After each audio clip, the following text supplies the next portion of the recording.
الرحيم تبارك الذي بيده الملك وهو على كل شيء قدير الذي خلق الموت والحياة ليبلوكم أيكم أحسن عملا وهو العزيز الغفور الذي خلق 7 سماوات طباقا ما ترى في خلق الرحمن من تفاوت فارجع البصر هل ترى من فطور ثم ارجع البصر كرتين ينقلب إليك البصر خاسئا وهو حسير ولقد زينا السماء الدنيا بمصابيح وجعلناها رجوما للشياطين وأعتدنا لهم عذاب السعير وللذين كفروا بربهم عذاب جهنم وبئس المصير إذا ألقوا فيها سمعوا لها شهيقا وهي تفور تكاد تميز من الغيظ كلما ألقي فيها فوج سألهم خزنتها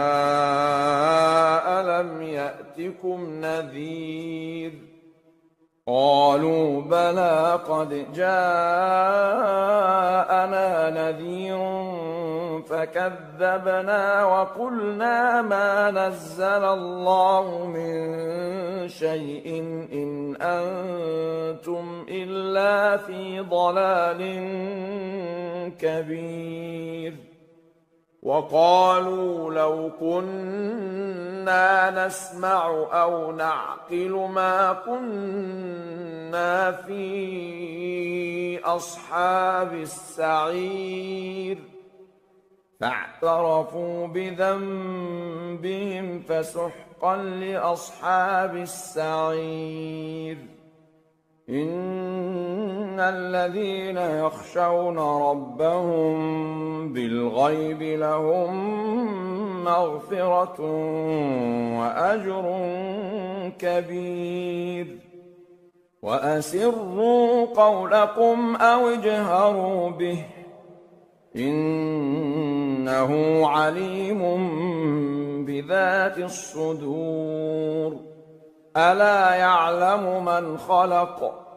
وهو اللطيف الخبير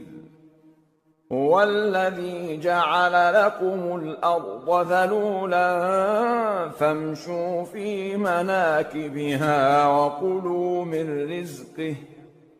وإليه النشور أأمنتم من في السماء أن يخسف بكم الأرض فإذا هي تمور أم أمنتم من في السماء أن يرسل عليكم حاصبا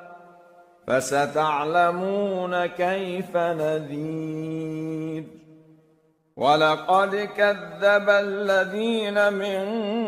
قبلهم فكيف كان نكير أولم يروا إلى الطير فوقهم صافات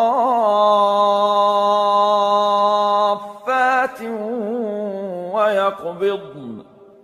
ما يمسكهن إلا الرحمن إنه بكل شيء بصير أَمَّنْ هَذَا الَّذِي هُوَ جُندٌ لَّكُمْ يَنصُرُكُم مِّن دُونِ الرَّحْمَٰنِ إِنِ الْكَافِرُونَ إِلَّا فِي غُرُورٍ أَمَّنْ هَذَا الَّذِي يَرْزُقُكُمْ إِنْ أَمْسَكَ رِزْقَهُ بَل لَّجُّوا فِي عُتُوٍّ وَنُفُورٍ أَفَمَن يَمْشِي مُكِبًّا عَلَىٰ وَجْهِهِ أَهْدَىٰ أَمَّن يَمْشِي سَوِيًّا عَلَىٰ صِرَاطٍ مُّسْتَقِيمٍ قُلْ هُوَ الَّذِي أَنشَأَكُمْ وَجَعَلَ لَكُمُ السَّمْعَ وَالْأَبْصَارَ وَالْأَفْئِدَةَ قَلِيلًا مَّا تَشْكُرُونَ قُلْ هُوَ الَّذِي ذَرَأَكُمْ فِي الْأَرْضِ وَإِلَيْهِ تُحْشَرُونَ وَيَقُولُونَ مَتَىٰ هَٰذَا الْوَعْدُ إِن كُنتُمْ صَادِقِينَ قُلْ إِنَّمَا الْعِلْمُ عِندَ اللَّهِ وَإِنَّمَا أَنَا نَذِيرٌ مُّبِينٌ فَلَمَّا رَأَوْهُ زُلْفَةً سِيئَتْ وُجُوهُ الَّذِينَ كَفَرُوا وَقِيلَ هَٰذَا الَّذِي كُنتُم بِهِ تَدَّعُونَ قُلْ أَرَأَيْتُمْ إِنْ أَهْلَكَنِيَ اللَّهُ وَمَن مَّعِيَ أَوْ رَحِمَنَا فَمَن يُجِيرُ الْكَافِرِينَ مِنْ عَذَابٍ أَلِيمٍ قُلْ هُوَ الرَّحْمَٰنُ آمَنَّا بِهِ وَعَلَيْهِ تَوَكَّلْنَا فَسَتَعْلَمُونَ مَنْ هُوَ فِي ضَلَالٍ مُّبِينٍ قُلْ أَرَأَيْتُمْ إِنْ أَصْبَحَ مَاؤُكُمْ غَوْرًا فَمَن يَأْتِيكُم بِمَاءٍ